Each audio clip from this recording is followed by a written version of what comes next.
Hi there, everyone. Welcome back to that Millwall podcast. If you've not seen the news, Millwall close to signing, or maybe already signed by the time you've watched this. Femi Azeez, a long-term target for us throughout the summer. I've been kind of searching around for Reading fans, and thankfully I've got Harry here with me, who's going to tell us all about Femi and what we can expect as he's about to venture onto Millwall. So yeah, firstly, Harry, how are you? Thanks for joining me. Yeah, not so bad. Looking forward to sitting down for a chat, as unfortunate as the circumstances around it may be. Yeah, of course. I know. I mean, it seems he's a bit the talisman for you last season. A little bit, a bit hit and miss from what I've seen on Twitter as well at times, but we'll get into that in a moment. I can see Reading start to the season, a win and a draw. It's been quite a good start against, was it Birmingham away and Wigan at home? So not a bad start to the season for you boys. Yeah, absolutely. I think a lot of people have had written us off going into the year, but I mean, obviously there's a lot of uncertainty around the club right now. Looks like that is heading in the right direction. We're anticipating announcement on the takeover at some point this week, but I think the good vibe from the end of last season has really carried into this year, and we shocked a few people with how we played against Birmingham and totally dominated Wigan at the weekend. It's really looking quite positive at the moment, but depth is still a huge issue, and I think we've got to just lay some foundations, make sure we're as far away from the relegation battle as possible, and then we can start dreaming about maybe looking towards the top six. But just good to be enjoying the football for once. It's been a long time. You finished back mid-table again last season, didn't you? I know you had the points deduction to start the season as such, and I won't mention training grounds because I'm pretty sure it's a bit of a sore subject for Reading fans, but I mean, you didn't sell the ground in the end. But yeah, it seems to have been a bit of a tumultuous time for you boys, hasn't it? Yeah, absolutely. Yeah, I think we were sort of top of the bottom third last year. Without points deductions, we would have been close to mid-table. But from sort of November, December onwards, we were pretty much sort of playoff contender form. It was just the dismal start of the year that really set that back. But I think no one was thinking about that. We went into the last few games thinking, you never know whether there's more points deductions coming. We have so many incremental ones, 2 points here, 3 points there, that it was just get that gap as big as possible to the relegation zone. And then thankfully we sealed survival with about a few games to go. And it was just a big sigh of relief, I think, around the whole club. It's interesting to say a poor start to the season because your second game, our second game as well, was the 4-0 win for you boys at the Den last season. And I think you played a lot of youngsters at the time. And I think Femi actually came as a sub that game at half-time. I was checking out the stats just before we went live. But, I mean, obviously you boys played us off the park. We played quite a strong team that day as well. And it's kind of down back to earth for us. But, yeah, so it's, obviously you had that result. I mean, that was great for you boys, wasn't it, at the time? I think it was a lot of fans enjoyed that one, I think, when you boys came over. Yeah, that game is pretty much one of two games that was the turning point of our season. Going into that game, obviously we rotated. We played a lot of the younger guys who were not in the squad, and some of the performances were exceptional. Particularly our two centre backs, Tyler Binden and Amadou Mbenge, who was traditionally a right back or defensive midfielder. We moved him into centre back for that game. Then I think it was Harley Dean and Tom Holmes that were playing before that. Them two didn't get a look in. Basically, after that point, we stuck with the same team that played you guys, and from there on in, we started to make some improvements. But a lot of players, Femi included, in that team, that was a real turning point for us.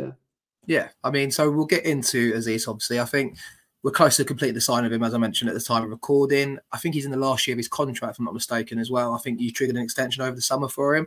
I'm not sure on the reported fee, but I don't know if you know anything your side, but I don't think it's, from what I've seen, it's probably around the $1 million mark, maybe just under. I don't know if you've got anything on your side maybe to add to that. Yeah, I mean, we're in an age of undisclosed fees everywhere. It's really hard to get a good gauge on it, but I would anticipate for a player of his quality and age, $1 million would be, I think it's wishful thinking given the situation we're in. I anticipate it's probably closer to sort of 500,000 to 700,000 with a sell-on fee, but to act like I'm in the know would be wrong. I'm just speculating. I think anyone you see touting a fee is just speculating. But yeah, to get him for 500 would be a good deal on your part. I just hope that we have a sell-on fee in there, but I doubt it's a huge fee. Cool. Yeah, so I checked him up. Obviously, he looks like his career he started initially kind of in the youth ranks of various clubs, including Wilstone and Ascot United. I think Reading picked him up in the summer of 2020, and he was initially part of your 23 sides, going on to make his debut that season in February 21. I looked at his kind of stats and his progression. I think it was 1 appearance in 2020-21, 13 the year after, then 20-odd in the year after that, and then going on to play every single game last season in the league last season, which for a winger I found quite impressive. Obviously, I know it was he's kind of progressed a little bit there, but 46 out of 46 games last year he's featured in for you guys in the league. I think he played 52 in all competitions, scoring 8 goals. I mean, how's he come on in that time, really, would you say? And what's it been like, kind of that progress for him? Yeah, I mean, we have Reading's a club with a really strong academy structure. It's always been centre of what we've tried to do. Azeez was simply, for a long time, one name out of many that we were looking at. There was often, players that were hyped up a little bit more than him, maybe. When he did arrive in 2020, I think it was 2021 when he really started to get a run in the team. The first handful of games of the season, he played against Stoke on the opening day in that year. And then I believe it was Preston game 2. He scored his first goal. That was a really great moment. Celebrated in front of the Club 1871 stand. Scored again the following week, but really early in that year, he got a hamstring injury and kept him out for a long period of time. And from there, he sort of struggled to get some momentum. He's been on the fringes of the squad for many years, but it was, as you said, last year when it really kicked on. At first, out of necessity, we'll get onto this, but his first half of last season was extremely poor. He was probably the least popular player at the club for a good half a year. He was being jeered off the pitch at times. His confidence in front of goal was non-existent. And then it was like a switch just flicked. I think it was game week 20, he scored his first goal on the year. And from that point, he was indispensable. In all my years supporting this club, I've never seen a player turn his form around so quickly. I don't know what happened, but it was like he literally got that monkey off his back. He scored one goal and went on an extraordinary run. His finishing improved significantly. And I think it was just a confidence thing, but you could see in the way he started playing, the way, you know how it is with wingers. You need the confidence to take your man on. And soon he was taking his man on, beat him again. He was an exceptional player in the second half of last season and very, very key to what we were doing with Sellers. We're a team that's based heavily around counter-attacking football, and having someone with his pace and ability to beat a man he's pretty indispensable on that front. Okay, yeah. I mean, I sent you a list of questions prior, so just for transparency to people listening. So, I mean, I'll go to one of them there. You're saying about, obviously, his pace. I mean, I looked him up and obviously kind of see his playing style and the goals. I mean, from what I can see, he strikes me as a kind of pacey winger, plays typically on the right-hand side, if I'm not mistaken, although he played on the left against us when he came as a sub that game. But so is he a bit versatile in them areas to take it, in the attacking areas, and just a real kind of pacey, kind of dribbling, typical winger, I suppose you could say? Yeah, I think he's played off the left a little bit. He's also, this was more so during the earlier years of his time with this, played a lot through the middle as well. He was often brought on up there. I wouldn't say he's a bad option to use through the middle, but it's on the right where he's really at his best. I think his weak foot's not so strong, so you'll often see him beat a man on the outside, and this is one of his major strengths. He's excellent when it comes to being his man by the byline and just fizzing crosses.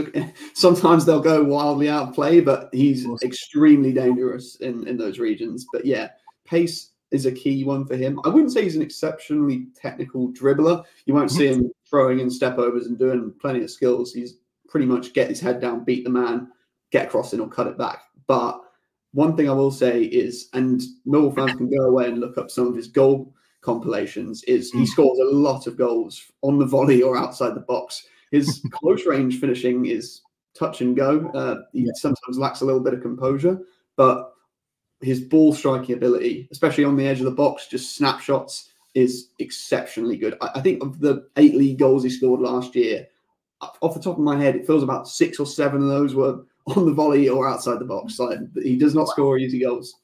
Excellent. I mean, so yeah, I mean, I guess coming on to that, then the next question was about weaknesses as such. So, I mean, I guess you like you say a bit inconsistent. I mean, I read a few that, like, obviously searching online as you do when you sign a new player.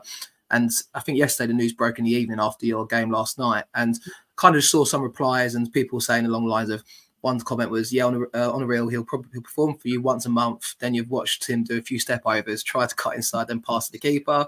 Got people saying he's a purple patch player. Kind of, it's easy to say after you're selling the player, and it's kind of, oh, he's gone now. But yeah, a lot of kind of typical winger comments that I'd associate with wingers anyway. A bit inconsistent at times, but yeah, I mean, how would you kind of summarize these kind of performances? Is he quite consistent, or was he in and out often? But he played all games last season, so it's kind of, yeah. How do you sum that one up for me? I think it's always difficult when you're looking at such a small sample size, and this is often going to be the case when you're snapping up a player from the division below.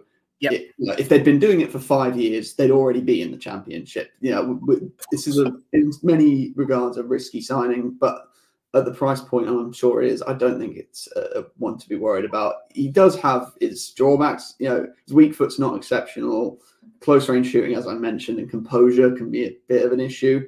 And I would say that tracking back can be a bit of an issue with Femi because he puts every ounce of energy into every attack. You know, he will bomb forward if you get an opportunity to counter. I think that can often leave him sort of stranded up the field if his man doesn't pick him out with a long ball, or, you know, he'll go on a lung-busting run for 50 yards and then you'll be left with a man short as he jogs back to the halfway line. But consistency-wise, I think it's hard to argue with his form in the second half of the year. I mean, no goals until game week 20 and then 9 goals in all competitions after that. He was...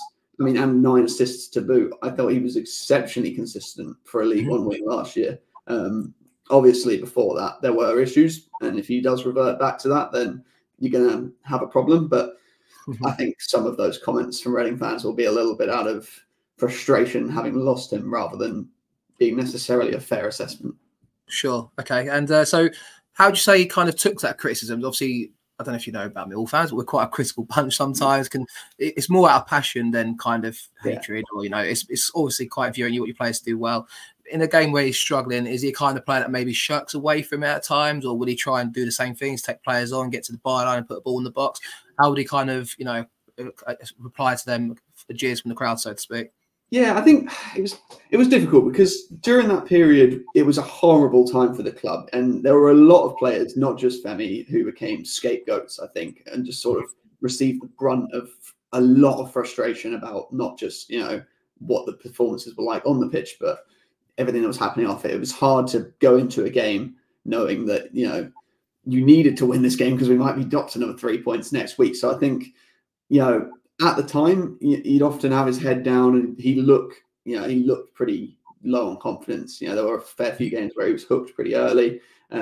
He'd sort of stroll off with his head down. But I never got the sense that, you know, he never wanted to give it back to the fans. You could tell this was just a player that needed some goals. And beyond that point, once the sort of mood lifted a bit, I think he responded pretty well. I mean, there's no better response to your critics asking, you know, begging the club to get rid of him and bench him than to...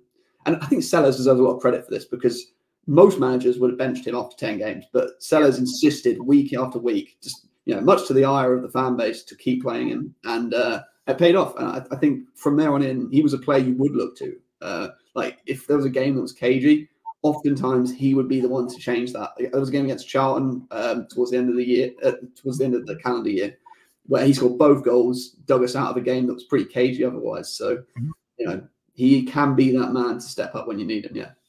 Gotcha. And I guess we'll kind of talk about, obviously, you know, in a sense, maybe how you think he might do in the Championship. I know, obviously, he played in the Championship for you guys previously, and I know it was quite a struggling time for Reading at the time as well. But do you think he would adapt to us? Do you think he's going to adapt to the league? Will it suit his style of play? What's your kind of thoughts like? I know you're saying we're getting somewhat of a bargain, it feels like. And I think I'm kind of the same with you from what I've seen of him.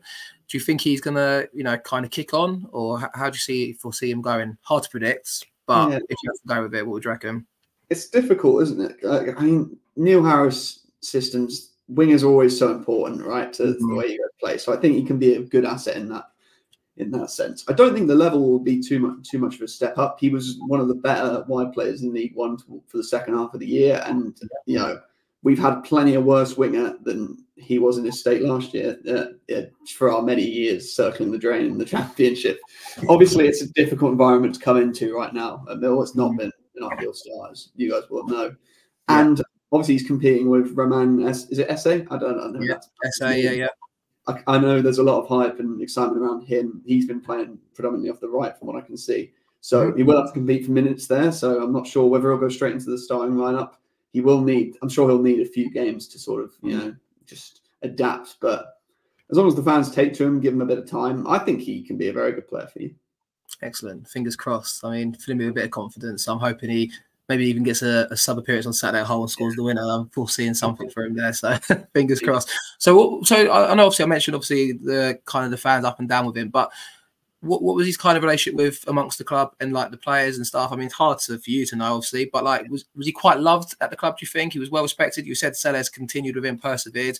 He must have saw something in him, and kind of was he a bit of a fan favourite? I suppose is where I'm going with this. Yeah, by the end of it, yeah, I mean, he had a chance towards the end, towards the end of the season that was tried out multiple times a game. Fans loved him.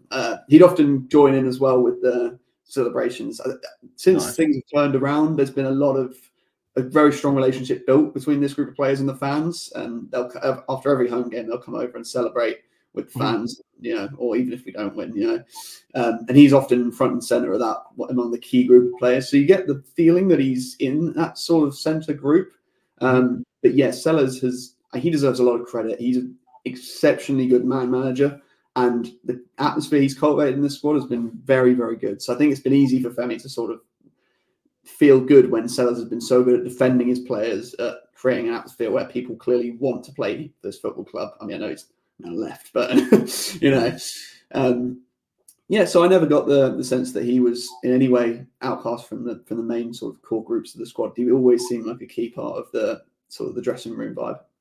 Excellent. Yeah, I mean, sounds all positive so far. So you've not set me down the road saying Harry not to worry about. So I'm quite hopeful for him anyway. I mean, you mentioned also his play style. I think he'd suit us. He's a proper winger. I think we need that. We're crying out for that sort of pace, something a bit different in the side, and kind of to impact games really. SA is a bit more of a flair player, I'd say, and at times a bit of a luxury, you could argue, but he's obviously quite young as well. So I think, yeah, from what I've seen of Azeez, fingers crossed he can come in and do that. I mean, you mentioned the Charlton game, but is there any other kind of standout moments from last season, or you mentioned all his goals? So I mean, I've seen a couple of them, and it seems to be on the volley, like kind of big goals, did you say? So any other standout moments from last season or prior to that? Yeah, I mean, I mentioned it earlier, but his first goal was a special one against Preston. Yeah, it's always great to see a lad come through the academy and score in front of what was at the time a pretty packed out crowd. That was a good one. And on the last game of the season, this season just gone against Blackpool, he got a goal and assist in that game and was just unplayable throughout. And that game in general, I mean, I think Blackpool needed to win that game to have a chance of getting into the playoffs, and we demolished them. We'd already secured survival. The atmosphere of that game was up there with the best in my recent memory. Just having sort of shrugged off the relegation battle and with things looking up, at least in some regards. So, and the celebrations at the end of that game as well. Femi was front and center of those, celebrating with the fans, and that was as a day overall and as a performance, really, it's a nice leaving gift. It's nice that was the last game of the season that he got to, we got to see him at his best then before he leaves. Was he always think was that kind of, it was always muted he probably would move on at this summer, do you think? It's not a surprise really, that was what I'm trying to get out from Reading fans' point of view. Yeah, it's difficult because we've had so many players, as the player turnover over the last sort of 12, 18 months has been ridiculous. There's been players that break onto the scene. We had this last January, we lost two key players who, I mean, one of our centre-backs, Nelson Abbey, who played in that Millwall game, was gone to Olympiacos by the time January arrived. He'd broken through and left. That happened multiple times. So, I mean, he was out of contract end of last summer. As you said, we triggered an extension. I think this was always going to, unless we miraculously put together some run to the playoff final, won it that way, or the whole ended up going up automatically, it would have been difficult to see him sticking around. So I think to get the fee for him this summer and he gets his championship move, I think it works for all parties. Excellent, cool. And I guess it's everything on Azeez. So what's kind of the aspiration for Reading this season anyway? I know, like I mentioned, a good start to the season, hoping to get back to the championship for next season then, is that the plan? I think I just want to see this take over. I'm not celebrating anything till it's over. We've had so many, false dawns. Just want to see that complete. And then honestly, I think playoffs is a reasonable, if we bring in some squad depth, is a reasonable aspiration. But I just want to look forward to enjoying the football again. It must have been 4 or 5 years since we had a season not tainted by points deductions. And in this group of players and with Sellers in charge, we really do have a group that you can get behind and that, clearly love playing for the club. So just good to enjoy the football again, I think. I'm not putting any expectations on our head. Fingers crossed. I mean, Reading away is normally a good result for us, so I'm hoping you do come back. Be a bit selfish, and also it's close by considering the championship's full of quite a few northern clubs. So yeah, I mean, thanks for coming on, Harry. I really appreciate your time. I'll link your social media in the description. It'll be on YouTube and also in the show description on Spotify. Any last words before I wrap up? Yeah, no, just best of luck for the season. I hope things go well for the club this year. Obviously, it's been a very difficult time around Millwall for the last 12 months or so. All sorts of stuff on and off the pitch. So hope everyone can look forward to the football, and I hope Femi can put in some great performances. It's always great to see an academy player break through and move up that level, you know, to the next level. So hopefully next time we play each other, he'll be in the Championship and not in League One. Yeah. Fingers crossed. Yeah, not thinking about League One, definitely the Championship. Let's be hopeful for the pair of us. So yeah, fingers crossed indeed. Thank you so much for coming on, Harry. Much obliged. If you're new around here, be sure to subscribe, like the video, and if you've got anything you want to add in the comments, be sure to do so. With that, Millwall Podcast, and we'll be back again soon. Thank you very much.